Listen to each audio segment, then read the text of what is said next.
శ్రీమాత్రే నమ. జయ గురు దత్తాత్రేయ నమ. ఈ వీడియోలో మనం కేతుగ్రహం యొక్క ప్రభావం వివిధ రాశుల మీద ఏ విధంగా ఉండబోతుంది అన్న విషయాన్ని మనం పరిశీలిద్దాం. కేతువు, రాహువు అందరికీ తెలుసు. ఇవి ఛాయాగ్రహాలు. జాతకుడు గత జన్మలో చేసినటువంటి కర్మలను, పాపపుణ్యాలని ఈ జన్మలో అనుభవింపజేసే విధంగా రాహువు, కేతువు ఈ జన్మలో జన్మించినటువంటి జాతకుడు యొక్క రాశి చక్రంలో ఇవి ఇంపార్టెంట్గా ఉండడం జరుగుతుంది. జాతకుడు ఎటువంటి జీవితాన్ని ప్రారంభిస్తాడు, ఎవరి సంతానంగా తల్లిదండ్రుల యొక్క అదృష్టం ఏ విధంగా ఉంటుంది, వారికి ఈ జాతకుడు ఏ విధంగా ఉపయోగపడతాడు అన్నది కూడా ఈ రాహు కేతువులు జాతకంలో ఉన్నటువంటి స్థితిని బట్టి ఆధారపడి ఉంటాయి. మనం ఇప్పుడు కేతువు గురించి తెలుసుకుందాం. కేతువు జ్ఞాని. రాశి చక్రంలో సహజ అష్టమ రాశి అయినటువంటి వృశ్చిక రాశిని స్వక్షేత్రంగా కలిగి ఉంటాడు. అంటే కుజుడితో పాటు మరి కేతువు కూడా దానికి అధిపతిగా షేర్ చేసుకోవడం జరుగుతుంది. కుజుడు అగ్నితత్వ గ్రహం, రాహువు అగ్నితత్వ గ్రహం. అగ్నితత్వ గ్రహం అంటే దహించి వేస్తుంది, అగ్ని ప్రమాదాలకు కారణమవుతుంది. అంటే ఏదైనా ప్యూరిఫై చేస్తూ ఉంటుంది. ఏదైనా సరే అగ్ని అన్నది ప్రతిదాన్ని ప్యూరిఫై చేస్తూ ఉంటుంది. బంగారాన్ని మేలిం బంగారంగా స్వచ్ఛమైనటువంటి ఒక నగగా తయారు చేయాలన్నా కూడా అగ్ని అవసరం ఉంటుంది. అటువంటి అగ్నితత్వ గ్రహం కుజగ్రహం. ఇది డిటాచ్మెంట్ అన్నమాట. రాహు ఏమో అటాచ్మెంటు. అంటే రాహు కేతువుల్లో రాహు మొండంగాను, రాహు తలగాను, కేతువు తలలేని మిగతా శరీరాన్ని చెప్పడం జరుగుతూ ఉంటుంది. అయితే కేతువు తలలేని శరీర భాగాన్ని మనకి చెప్తూ ఉంటుంది. ఒక వ్యక్తి తలలేని ఒక వ్యక్తి హృదయంతో ఆలోచిస్తూ ఉంటాడు. తల ఉన్న వ్యక్తి అంటే మామూలుగా రాహు ఏంటంటే కోరికలకు కారణం అవుతుంటుంది. దానికి తల ఉండడం వలన అనేక రకాల ఆలోచనలకి, అనేక రకాల కోరికలకి కారణం అవుతుంటాడు. భూమి మీద ఉన్నటువంటి సమస్త భోగాలు, సమస్త వైభోగాలు అన్నీ కూడా తనకే కావాలనే దురాశాపరుడు రాహు. అయితే కేతువుకి తల లేకపోవడం వలన భూప్రపంచం మీద ఉన్నటువంటి అన్ని కష్టాలకి, అలాగే అంత వైరాగ్యానికి, ఏమీ ఆశించకుండా ఫలితాన్ని పొందడానికి, అంతరించిపోతున్న సంస్కృతిని, జాతిని కాపాడడానికి కేతువు కారణం అవుతుంటాడు. కేతువు చాలా జాలి అయిన హృదయాన్ని కలిగి ఉంటాడు. ఏది ప్రతిఫలం ఆశించకుండానే హెల్ప్ చేసే ప్రయత్నం చేస్తూ ఉంటాడు. ఎవరు ఏమి చెప్పినా కూడా దాన్ని అంగీకరిస్తూ ఉంటాడు. ఎవరిని బాధ పెట్టే ఉద్దేశం కూడా ఉండదు. ఈ విధంగా కేతువు ఏమీ లేనితనానికి పూర్తిగా వైరాగ్యంలో ఉన్నటువంటి అవధూతలకి, అటువంటి లక్షణాలు కలిగి ఉన్న వాళ్ళకి కేతువు కారణం అవుతుంటాడు. కేతువు లగ్నమందు ఉన్న జాతకుడు ఇతరులకి ఉపయోగపడాలనే ఆలోచన చేస్తుంటాడు. తన దగ్గర ఉన్నటువంటి సర్వస్వం ఇతరులకు ఇవ్వాలని ఆలోచిస్తూ ఉంటాడు. లేని వారిని ఎంకరేజ్ చేస్తుంటాడు. చదువు రాని వారికి చదువు చెప్పే ప్రయత్నం చేస్తూ ఉంటాడు. ఈ విధంగా ప్రతిఫలం ఆశించకుండా కేతువు లగ్నంలో ఉన్నవారికి ఉపయోగపడుతుంటాడు.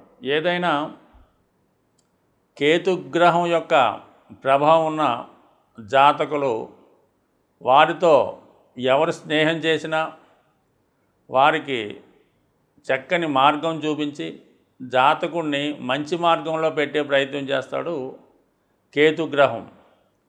పూర్వజన్మలో ఉన్నటువంటి రుణాలని తీర్చుకునే విధంగా ఈ జన్మలో వాటిని పొందే విధంగా జాతకుడు చేస్తూ ఉంటాడు.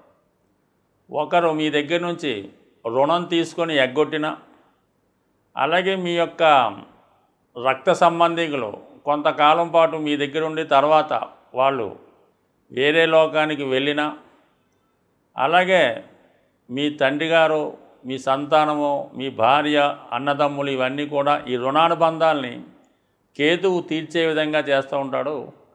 జాతకుడికి ఎటువంటి బంధం లేకుండా పూర్తిగా ఒక సన్యాసిగా ఒంటరివాడిగా చేసి తన యొక్క శరీరం నుండి ఆత్మని వేరు, అంటే ఆత్మ వేరు శరీరం వేరు అని తెలుసుకునే విధంగా కేతువు జాతకుడిని అనేక రకాల పరీక్షలకు గురి చేసి అనేక రకాల టెస్టుల తర్వాత జాతకుడిని పరిపూర్ణ వ్యక్తిగా మార్చి పూర్తిగా భగవంతుణ్ణి చేరే విధంగా ఈ జన్మలో జాతకుడికి సహాయపడే గ్రహం కేతుగ్రహం. కర్కాటక రాశి వారికి చంద్రుడు అధిపతి. చంద్రుడికి మరి కుజుడు యోగకారకుడు అవటం వల్ల మరి కేతువు కూడా చాలా వరకు మిత్రగ్రహమే అవడం జరుగుతుంది. చంద్రుడు ఆశకి కారకుడు. చంద్రుని యొక్క గమనం వల్లే ఈ రాహుకేతువులు ఏర్పడడం జరిగింది. అంటే పూర్తిగా ఆ సబ్జెక్ట్ కాదు, కానీ కేవలం చంద్రుడు మనస్కారకుడైతే రాహుకేతువులు ఆశ నిరాశలకు కారణం అవుతూ ఉంటారు అన్నమాట.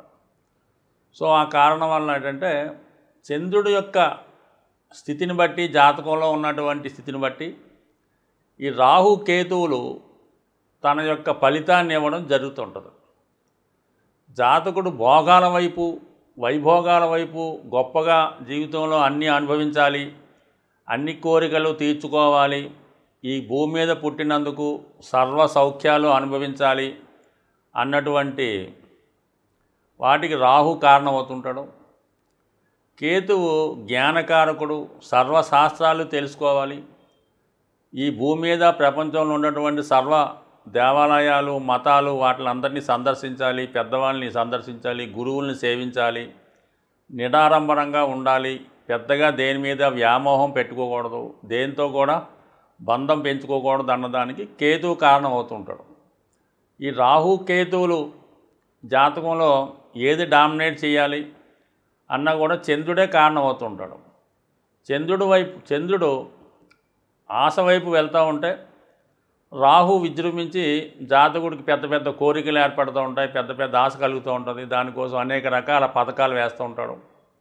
అదే చంద్రుడు కేతు వైపు మనసు మళ్ళితే జ్ఞానకారకుడై, మోక్షకారకుడై మరి జాతకుడు సింపుల్ లైఫ్, ఎంత వైభోగం ఉన్నా, ఎంత సంపాదిస్తున్నా చాలా సింపుల్గా లైఫ్ సాధిస్తూ ఉంటాడు. పెద్ద పెద్ద వాహనాలు ఉన్నా కూడా ఎక్కడికన్నా కాలినడకనే వెళ్తుంటాడు. కేవలం ఈ డ్రై ఫ్రూట్స్ లాంటివి, కేవలం ఎండు ద్రాక్ష పళ్ళు, ఖర్జూరం లాంటివి తింటూ, ఎక్కడ పెద్దగా పడకలు లేకుండా కేవలం భూమి మీదే పడుకోవడం, చన్నీళ్ళు స్నానం చేయడం, ఇవన్నీ కూడా కేతువు యొక్క లక్షణాలు. ఇవి బాగా ధనవంతులు కూడా ఈ కేతు ప్రభావితులై చాలా సింపుల్ లైఫ్ గడుపుతూ ఉంటారు. వాళ్ళు చాలా ఆరోగ్యంతో ఉండడం జరుగుతూ ఉంటుంది.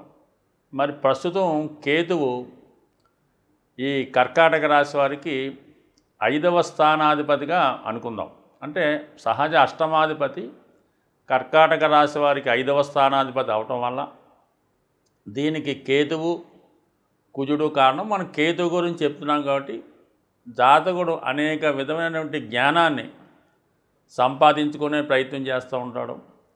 మంత్రశాస్త్రం మీద అభిమానం కలిగి ఉంటాడు. అయితే ఏదో కారణం వల్ల సంతానం ఆలస్యం అవుతూ ఉంటుంది.